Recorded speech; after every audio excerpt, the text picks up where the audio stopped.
Welcome to the Zexon Amid Sports channel. Good morning, good afternoon, good evening, wherever you are watching from. We are going to talk about the Manchester United news updates as we had a match between Manchester United against Borussia Dortmund. A fully packaged game whereby all coaches showcase what they had in content. Different players were given an opportunity to play both in the Borussia Dortmund Cup and the Manchester United camp. This game came on the side of Erik ten Hag, wanting to showcase what he had the best. Previously, he had lost 2 consecutive games against Wrexham, where Manchester United lost 3-1. They went on to play against Real Madrid, where they still lost 2-0.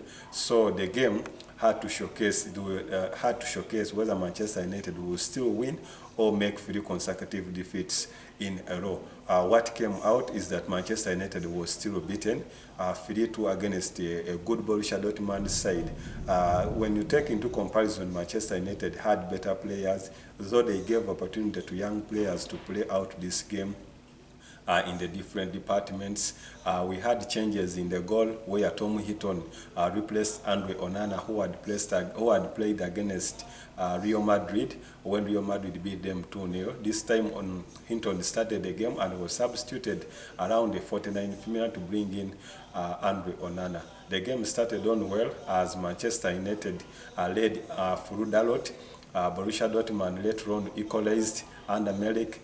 They went on again to add another goal, but Anthony Martial had the equalizer. And then lastly, Manchester United was hit hard in the nail and they were out of control when they conceded the 3rd goal.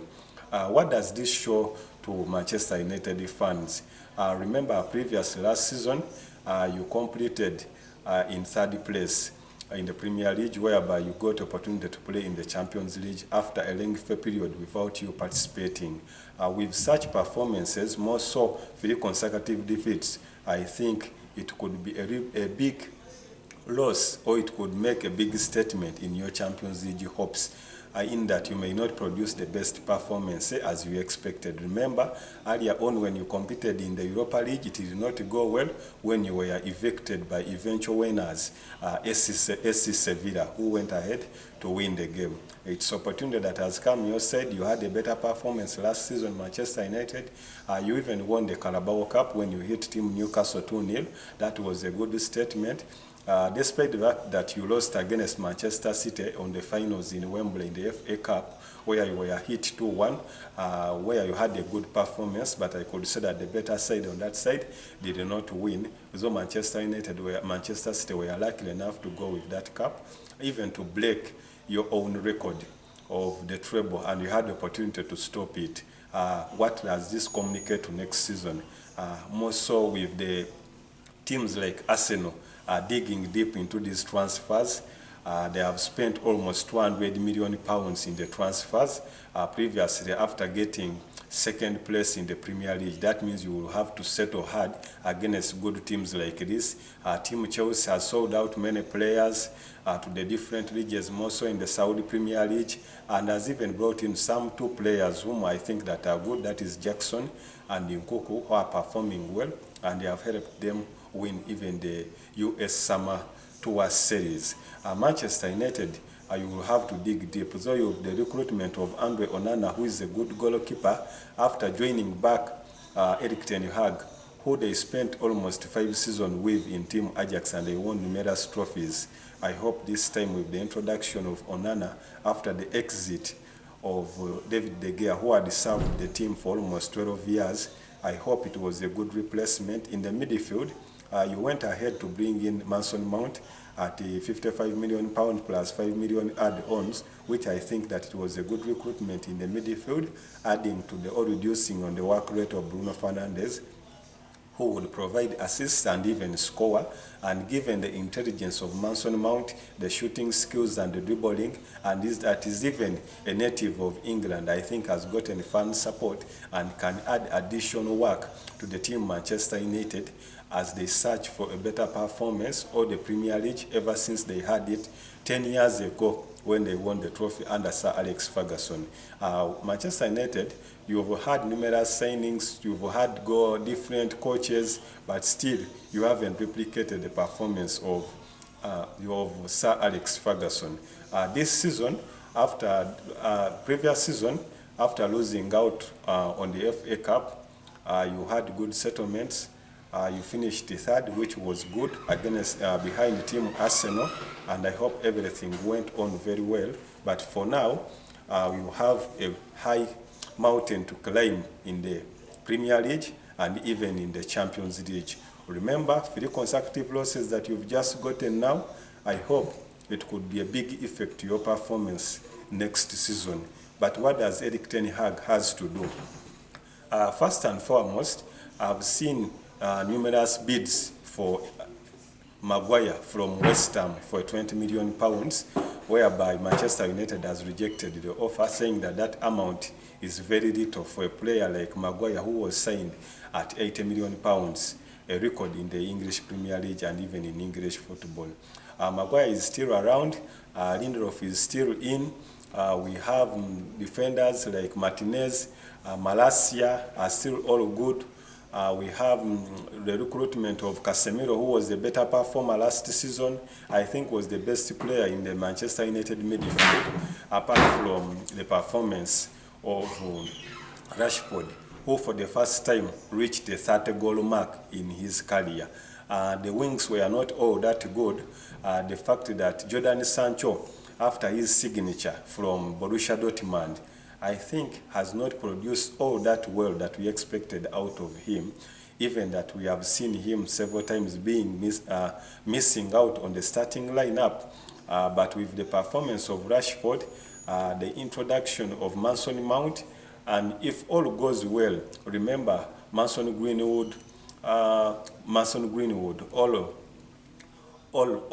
credits that had been taken to him during his previous performance, and they have withdrawn all charges against him this season, though we have not gotten clearance from the Manchester United camp about his future at United, but we had hopes that he would be sent on loan to a different league that is outside England, but still is still under with Manchester United.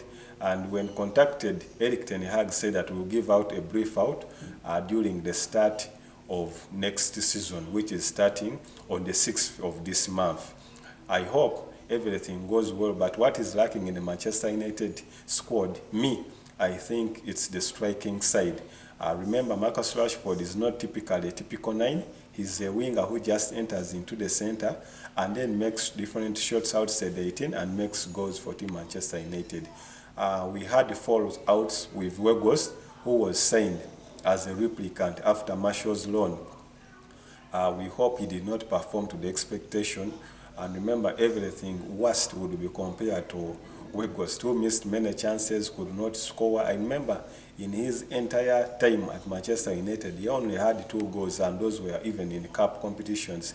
That is 1 in the Carabao Cup, 1 in the FA Cup, and even the penalty that he scored in the semi-final against Brighton, which we do not count as a goal in the 90 minutes, was let go. So Manchester United right now hasn't gotten yet a striker, but they are in talks with Atalanta's wonder boy, Hojbjerg. We think if at all is brought, despite the fact that this Italian side is hyping the player at £80 million, at 20 years, we think this is more money, but with the capability that Manchester United is a rich club, and Atalanta capitalizing on this, that if they sell out this player, they will get huge sums of money. But as per the performance, on the Danish side had played well, has 6 international goals out of 6 matches. That is a better performance. But at Atalanta, hasn't been all that the wonder kid they expected. But given the time that he's skillful, has eye for goal, I think can suit into the Manchester United side. If all goes well and is signed, with the introduction of Bruno Fernandes' assists and giving him limelight, I think can add more pressure to the Manchester United side. Remember, this team, Manchester United, under Erik ten Hag, last season they played the most games in Europe, and they had, I think, the highest winning capacity, though they did not replicate it into trophies. We wish them all the best if all goes well, but we hope at least there should be some more signing, more so in the striking side, to help Manchester United get goals. But as per the different departments, I think everything is fine. We wish you the best. Hope that in your game against Team Wolves, you start with a win, because this Premier League is very competitive next season. With the likes of Arsenal signing players like Declan Rice at £100 million, Kaya Havertz 65 million pounds, and even including more additional players like Julian Timber, £34 million. Manchester City has not been all that much into the market, but remember they have a huge squad and everybody can perform better. Chelsea has gotten many younger boys who I think that they are also good, and Liverpool has also settled in very well. I think next season, Team Manchester United should sit deep and aim for the best. Till yours, I'm yours, is Exxon Amido, the Sports Encyclopedia.